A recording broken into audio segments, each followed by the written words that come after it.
வேலை கொடுத்த மடியில கை வச்சிட்டேடா. நண்டு கொழுத்தா வலையில தங்காது, தின்னு கொழுத்தா உடம்பு சும்மா இருக்காதுன்னு சொல்லுவாங்க. என்னடி உன்னை பத்தி ஒண்ணு சொல்லன்னு பாக்குறியா? சாக போறல சொல்லி என்ன பிரயோஜனம்? 6 வருஷத்துக்கு முன்னால பசியில வயிறெல்லாம் எரியுது என்கிட்ட வேலை கேட்டு வந்த.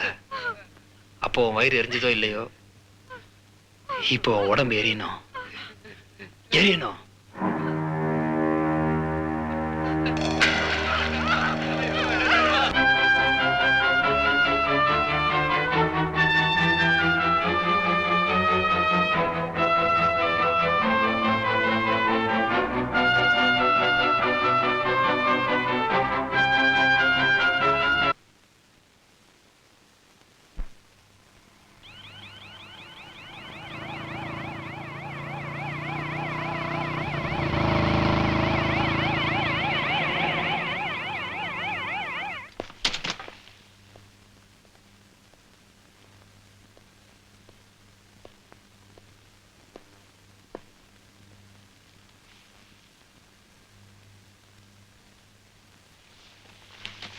This government has been dismissed because they could not keep up to their commitments to the people who voted them to power. கடந்த 3 வருஷங்களா நாட்டுல வன்முறை தலைவிரிச்சாடி இருக்கு. கள்ளச்சாராயத்தால நாடே சீரழிஞ்சு போயிருக்கு. கொலையும் கொள்ளையும் அதிகமா இருக்கு. பெண்களுக்கு பாதுகாப்பு இல்லாத நிலைமை உருவாயிருக்கு. பல பெண்கள் கடத்தப்பட்டிருக்காங்க, கற்பழிக்கப்பட்டிருக்காங்க. அதுக்கு காரணமானவங்களை இன்னும் கண்டுபிடிக்கல. ஜாதி மதத்தை மறந்து ஒரு தாய் வயித்துல பிறந்தவங்க மாதிரி இருந்த தமிழ்நாட்டு மக்களோட சின்ன சின்ன பிரச்சனைகளை சிலர் தூண்டி விட்டு மத கலவரமா மாத்தி சுயலாமாடைய பாக்குறாங்க. இதுக்கு பலியாறவங்க பாவம் அப்பாவி மக்கள் தான். ஆனா இதுக்கெல்லாம் காரணம் போலீஸ் டிபார்ட்மெண்டோட கவனக்குறைவு, அராஜகம், காட்டு தர்பார்னு போலீஸ் டிபார்ட்மெண்ட்டையே மக்கள் வெறுக்கிற ஒரு சூழ்நிலை இன்னைக்கு உருவாயிருக்கு. எக்ஸ்கியூஸ் மீ சார், உருவாயிடுச்சுன்னு சொல்றதை விட உருவாக்கிட்டாங்கன்னு சொல்றதான் கரெக்ட். உருவாச்சோ உருவாக்கினாங்களோ, பாஸ்ட் இஸ் பாஸ்ட். மக்கள் போலீஸ் டிபார்ட்மெண்ட்டை விரும்புற மாதிரி இனிமே நீங்க நடந்துக்கணும். சார், மக்கள் போலீஸை இன்னைக்கு வெறுக்கல. நம்ம நாடு சுதந்திரம் அடையிறதுக்கு முன்னால பிரிட்டிஷ்காரன் காலத்திலிருந்தே போலீஸ்னா விரோதியா தான் நினைக்கிறாங்க. இனிமே சமூக விரோதிங்க கிட்ட இருந்து மக்களை பாதுகாக்கிற வேலையா எங்க போலீஸ் டிபார்ட்மெண்ட் செயல்படும். பாதுகாப்பா இருக்க வேண்டிய வேலையே பயிரை மேய்ஞ்சிடுச்சு. 3 வருஷமா அந்த தாலி கருத்துன்னு தெரியாம நான் அதை சுமந்துட்டு இருக்கேன். என் கழுத்துல இந்த தாலி இருக்கணுமா வேண்டாமான்னு இந்த அரசாங்கம் பதில் சொல்லணும். பதில் சொல்லியே ஆகணும். எனக்கு நீதி கிடைக்கணும். Your Honor, on what basis did you file charge against the government? எல்லா மக்களுக்கும் பாதுகாப்பு கொடுக்க வேண்டியது அரசாங்கத்தோட கடமை. அதனாலதான் நான் இந்த அரசாங்கத்தை கேள்வி கேட்கிறேன். இதோ பாருங்கம்மா, மக்களுக்கு பாதுகாப்பு கொடுக்கறதுக்காக தான் அரசாங்கம் காவல்துறையை நியமிச்சிருக்கு. அதனால நீங்க புகார் கொடுக்க வேண்டிய இடம் போலீஸ் ஸ்டேஷன் தான். 3 வருஷமா என் கணவரை காணல. வேற எங்கேயாவது காணாம போயிருந்தா போலீஸ் ஸ்டேஷன்ல கம்ப்ளைண்ட் கொடுத்திருப்பேன். ஆனா போலீஸ் ஸ்டேஷன்லயே காணாம போயிருந்தா யார்கிட்ட சார் கம்ப்ளைண்ட் கொடுக்கிறது?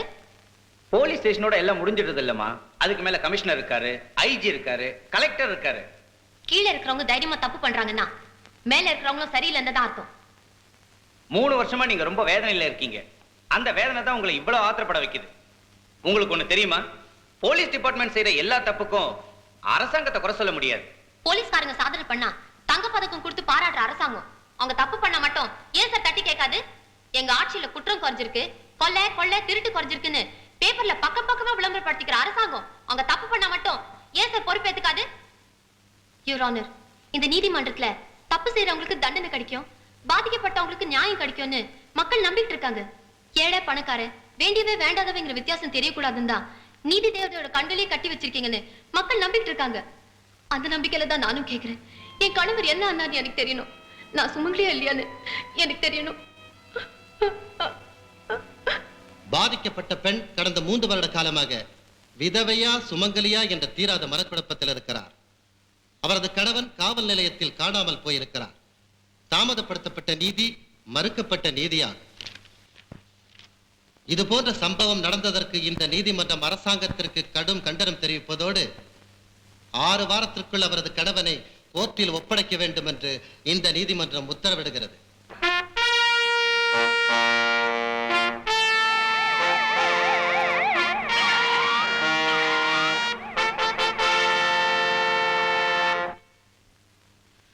அரசியல்வாதிங்க மேடைக்கு மேடை அந்த பொண்ணோட கேஸ பத்தி தான் பேசுறாங்க.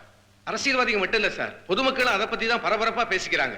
போலீஸ்காரங்க நினைச்சா இதை விட அப்பம் கேஸா இருந்தாலும் புடிச்சு வாங்கன்னு பேசிக்கிறாங்க. Am I correct? Yes sir. போலீஸ்காரங்க பேசாம சிறைக்க போலான்னு பேசிக்கிறாங்க. Am I correct?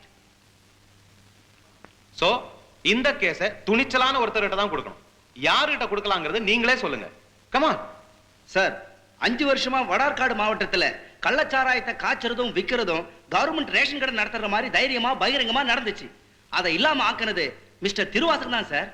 Sir, Kanyakumari மாவட்டத்துல ஜாதி கலவரங்களை தூண்டி விட்டவங்களை அடக்கி சட்டம் ஒழுங்கா நிலைநாட்டினவர் mister Radhakrishnan. What's your opinion sir? Sir, இதை விட better choice, no best choice, mister honest Raj. Honest Raj? Who is this honest Raj? Sir, honest Rajan நெருப்புன்னு சொல்லலாம், நேர்மைக்கு மறுபெயர்னு சொல்லலாம், இல்ல முடிக்க முடியாத கேஸ முடிக்கிறவர்னு சொல்லலாம். இப்படித்தான் ஒரு தடவை ஒரு கொலவெறி பிடிச்ச தீவிரவாதி ஆஸ்பத்திரியில் நுழைஞ்சு அதை ஆக்கிரமிச்சிட்டப்போ போலீஸே திகைச்சு நின்னாங்க. அந்த கொலையாளியை சுலபமா அடக்கினவர் தான் இந்த ஆனஸ்ட் ராஜ். அதை நீங்க கூட பேப்பர்ல பார்த்திருப்பீங்க.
ஆனஸ்ட் ராஜ். அவர் பேரே ஆனஸ்ட் ராஜா? ஆனஸ்ட்ங்கிறது பொதுமக்கள் அவருக்கு கொடுத்த பட்டம் சார். ஐ சி. இப்ப அவர் எங்க இருக்காரு? Is under suspension sir. Mister DGP, அவரை மாதிரி நல்லவங்க இல்லைன்னா நஷ்டம் அவங்களுக்கு இல்ல, நாட்டுக்கு தான். அதனால recall him immediately. Yes, sir.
Danny.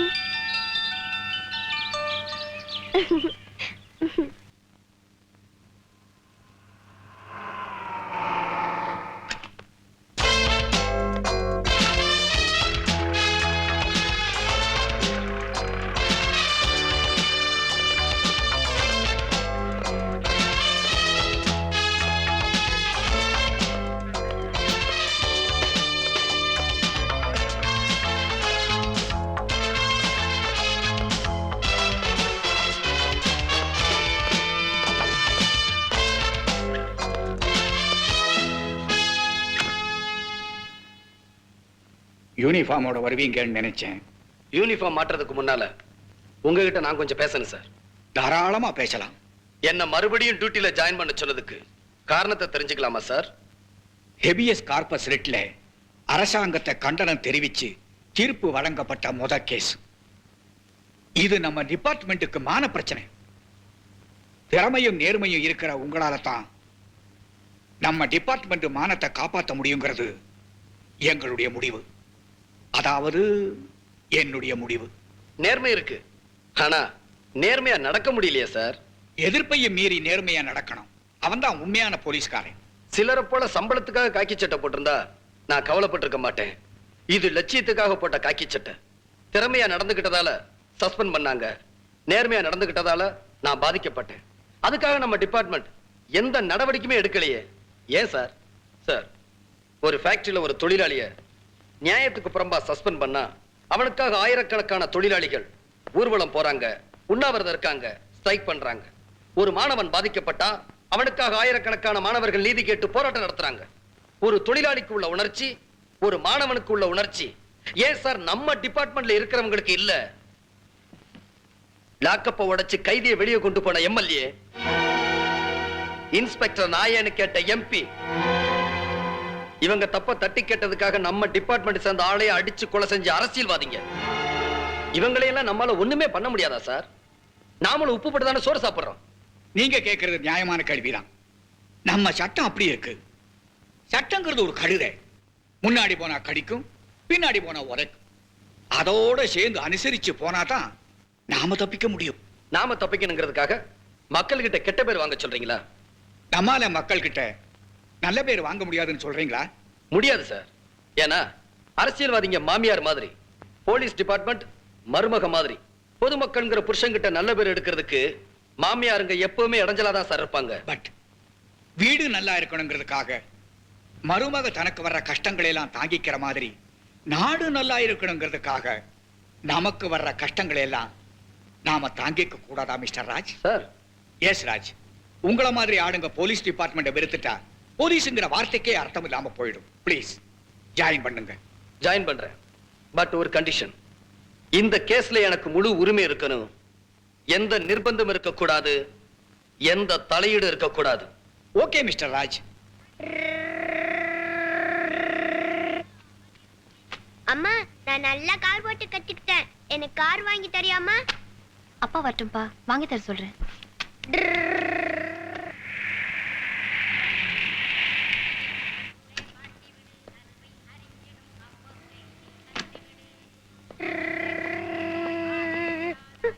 நீங்க யாரு? உங்களுக்கு என்ன வேணும்? போலீஸ். போலீஸா? லஞ்சம் கொடுத்தா தான் வழி விடுவீங்களா? சார், இந்த வயசுல என்ன பத்தி தெரிஞ்சு வச்சிருக்கு சார். Shut up. வீட்ல யாருமா இருக்கா? உங்களுக்கு யார் வேணும்? அம்மா வேணும். எங்க அம்மாவா? எங்க அப்பாவோட அம்மாவா? உங்க அப்பாவோட அம்மா தேவையில்லை, உங்க அம்மா தான் வேணும். கொஞ்சம் இருங்க, கூட்டிட்டு வரேன். சார், இந்த பையன் என்னோட புத்திசாலியா இருக்கான் சார். யோ, நீ அங்க போய் நில்லையா? பையன் அமைக்கிறவங்களே, அட்லீஸ்ட் ஒரு ஐஜியா விட மாட்டீங்களே.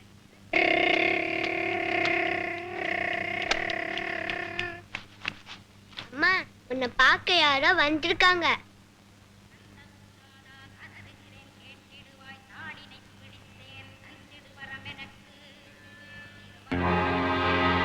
யார் நீங்க? உங்களுக்கு என்ன வேணும்? நான் போலீஸ் டிபார்ட்மெண்ட்ல இருந்து வந்திருக்கேன். உங்க வீட்டுக்காரரை பத்தி விசாரிக்கணும். நான் போலீஸ் டிபார்ட்மெண்ட்ல இருந்து வந்திருக்கேன். உங்க ஹஸ்பண்ட பத்தி விசாரிக்கணும். நான் போலீஸ் டிபார்ட்மெண்ட்ல இருந்து வந்திருக்கேன். உங்க ஹஸ்பண்ட பத்தி விசாரிக்கணும். போலீஸ் டிபார்ட்மெண்ட்ல இருந்து வந்திருக்கேன். உங்க ஹஸ்பண்ட பத்தி விசாரிக்கணும். நில்லுங்க. உங்க கணவர் என்ன ஆனார், எங்க இருக்காருன்னு கண்டுபிடிக்கத்தான் சில விவரங்களை கேட்க வந்தேன். உங்களுக்கு முன்னாலே உங்க டிபார்ட்மெண்ட்ல இருந்து நிறைய பேர் வந்துட்டாங்க, நிறைய கேள்வி கேட்டாங்க. ஒரு பிரயோஜனம் இல்ல. உங்ககிட்ட சொன்னா மட்டும் பெருசா என்ன சாதிச்சுட்டு போறீங்க? சார், தயவு செஞ்சு நீங்க போயிடுங்க. அவ காக்கி சட்டைக்காரங்கன்னு சொன்னாலே பெருப்படைஞ்சிடறா, தப்பு தப்பா பேச ஆரம்பிச்சிடறா. அம்மா, போலீஸ்காரங்க எல்லாரும் தப்பானவங்க இல்ல. நீங்க நினைக்கிறதா ரொம்ப தப்பு. நல்லவங்களை எப்படி சார் கண்டுபிடிக்கிறது? தப்பானவங்களுக்கு காக்கி சட்டையும் நல்லவங்களுக்கு வெள்ளை சட்டையுமா கொடுத்திருக்காங்க உங்க டிபார்ட்மெண்ட்ல? நீங்க ரொம்ப உணர்ச்சி வசப்படுறீங்க. கொஞ்சம் ரிலாக்ஸ் பண்ணிட்டு நான் கேட்கிற கேள்விக்கு பதில் சொல்லுங்க. நீங்க கேக்குற கேள்விக்கு என்னால பதில் சொல்ல முடியாது. நான் கேட்கிற கேள்விக்கு பதில் சொல்ல மறுக்கிறதே சட்டப்படி குற்றம். என்ன சார் பண்ணுவீங்க? அரெஸ்ட் பண்ணுவீங்களா? பண்ணுங்க சார். உங்க சட்டத்துக்கு கேள்வி கேட்க தான் தெரியும். எங்களை மாதிரி பாதிக்கப்பட்டவங்களுக்கு பதில் சொல்ல தெரியாது. இத பாருங்க சார், முடிவா சொல்றேன். நான் போலீஸை நம்பல, கடவுளை தான் நம்புறேன். என் கணவரை மீட்டு கொடுக்கிற சக்தி கடவுளுக்கு மட்டும்தான் இருக்கு.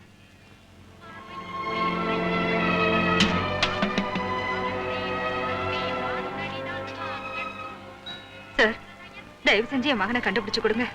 அவ பேசினதுக்காக உங்ககிட்ட நான் மன்னிப்பு கேட்டுக்கிறேன். அம்மா, அவங்க ஆத்திரப்படுறதுல தப்பு இல்ல. அவங்க இழந்து தவிக்கிறது கடையில விக்கிற பொருளே இல்ல, கடவுள் கொடுத்த வாழ்க்கை.